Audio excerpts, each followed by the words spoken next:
Halo anak-anak, kembali lagi di video pembelajaran tema bersama Pak Guris di sini. Hari ini kita akan melanjutkan materi yang kemarin, masih dari buku tema 2 kita. Nah, kalian bisa membuka di halaman lanjutkan materi yang kemarin. Silahkan buka di halaman 34. Di halaman 34. Nah, ini kita lanjutkan materi kita. Di situ sudah ditulis di sini dari materi SBDP, yaitu koordinasi gerak kepala, tangan, dan kaki. Kemarin sudah disinggung bahwa dari setiap tindakan yang kita lakukan sehari-hari, misalnya kegiatan kita sehari-hari, itu bisa dibuat dalam bentuk gerakan tarian, juga bisa menjadi gerakan untuk olahraga. Nah, kali ini kita akan belajar gerakan-gerakan yang didapatkan dari alam atau kehidupan sehari-hari. Kalian bisa lihat di gambar halaman 35. Nah, halaman 35 di atas itu ada beberapa gambar, beberapa gerakan-gerakan menari atau juga bisa digunakan untuk berolahraga yang diambil dari hal-hal yang ada di sekitar kita. Contohnya pada gambar pertama itu ada gerakan menggoyang-goyangkan tubuh bagian atas ke kiri dan ke kanan. Itu berasal dari gerakan pohon yang bergoyang-goyang ditiup angin. Lalu ada gerakan kelinci, meniru kelinci, itu melompat-lompat dengan tangan di depan. Selanjutnya ada di sini mengepak-ngepakkan tangan, itu meniru gerakan dari sayap burung.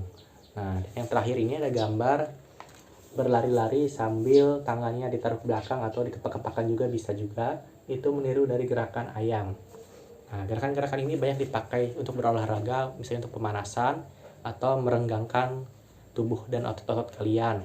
Juga digunakan untuk gerakan menari. Jadi banyak gerakan tarian yang ada kita lihat itu sebenarnya berasal dari alam, misalnya dari tumbuhan atau dari hewan-hewan. Nah, selanjutnya kalian bisa lihat lagi di bawahnya di halaman 35 juga masih. Kalian bisa baca di sini. Itu menjelaskan tentang benda gas. Nah, saat burung itu terbang, dia itu mengepak-ngepakkan sayapnya di udara, itu akan terasa seperti kayak mengepak-ngepakkan tangan kalian karena akan terasa hembusan angin. Nah, angin atau udara itu adalah benda yang berwujud gas. Nah, di sini sudah dijelaskan, kalian bisa baca di situ poin-poinnya. Ada poinnya pertama itu udara tidak bisa dilihat. Nah, walaupun tidak bisa disentuh dan dilihat, udara itu menempati ruangan, artinya dia ada, tidak bisa kita lihat, tapi dia ada. Nah, dia juga mempunyai ukuran, volume. Jadi misalnya kalau kalian tidak percaya, kalian bisa meniup balon. Saat kalian meniup balon, nah kelihatan di dalam balon itu tidak ada apa-apa kan? Ternyata di dalamnya itu ada udara yang mempunyai volume sehingga membuat balon itu mengembang. Nah, itu adalah bukti bahwa udara itu mempunyai volume, mempunyai ukuran. Nah, walaupun dia tidak bisa kita pegang seperti ini, kita rasakan atau tidak bisa kita lihat, tapi udara ternyata menempati ruang atau dia itu ada. Itulah ciri-ciri benda gas. Nah, kemarin sudah dijelaskan ada benda yang pertama, ada benda padat. Benda padat itu bisa kita lihat bentuknya, kita pegang-pegang ada wujudnya, tapi dia sangat lumayan keras. Jadi kita pegang gimana pun dia tidak akan mengubah bentuknya. Lalu yang kedua ada benda cair. Kalau benda cair itu dia bisa dilihat, bisa kita rasakan. Hanya saja kalau kita pegang, dia mudah berubah bentuk tergantung wadah atau tempat menaruhnya. Contohnya kemarin air. Nah, sedangkan gas ini dia itu tidak bisa dilihat dan juga dia dirasakan juga tidak segampang yang kita bayangkan. Nah, tapi dia mempunyai volume. Nah, di situ bisa dijelaskan bahwa gas ini wujudnya tidak beraturan, tidak bisa dilihat, tapi mempunyai volume. Nah, jadi sungguh kalian mengerti dari ketiga perbedaan itu. Contoh-contoh benda gas itu antara lain misalnya seperti udara, angin, itu adalah gas. Seperti angin, kalian jika menghidupkan kipas angin, kalian merasa seperti ada udara, tapi kalian tidak bisa melihatnya. Itulah contoh-contoh benda gas. Lalu ada lagi tabung oksigen atau tabung LPG, itu juga termasuk gas. Saat kalian memasak itu menggunakan kompor gas, terlihat bahwa keluar bunyi gas, ada baunya, tapi kalian tidak bisa melihatnya. Nah, itulah ciri-ciri benda gas. Lalu kita lanjut ke materi berikutnya, yaitu tentang manfaat benda. Nah, manfaat benda itu kalian bisa lihat di halaman 38. Nah, di sini halaman 38 bagian atas ini kalian bisa baca, yang intinya adalah ada macam-macam benda yang tadi dengan wujud padat, cair, gas, itu semua mempunyai manfaat. Contohnya benda padat. Contoh benda padat itu kursi, pakaian, itu semua kita gunakan untuk hidup. Kalian mungkin tidak bisa duduk kalau tidak ada kursi, itu contoh benda padat. Atau bahkan HP kalian atau laptop tempat kalian menonton video ini juga itu benda padat. Bayangkan jika tidak ada benda padat, bagaimana kalian bisa melakukan aktivitas? Hampir tidak ada aktivitas yang bisa kalian lakukan jika tidak ada benda padat. Bahkan rumah itu termasuk benda padat, dinding itu benda padat. Nah, itu manfaat benda-benda padat di sekitar kalian. Lalu apa manfaat benda cair?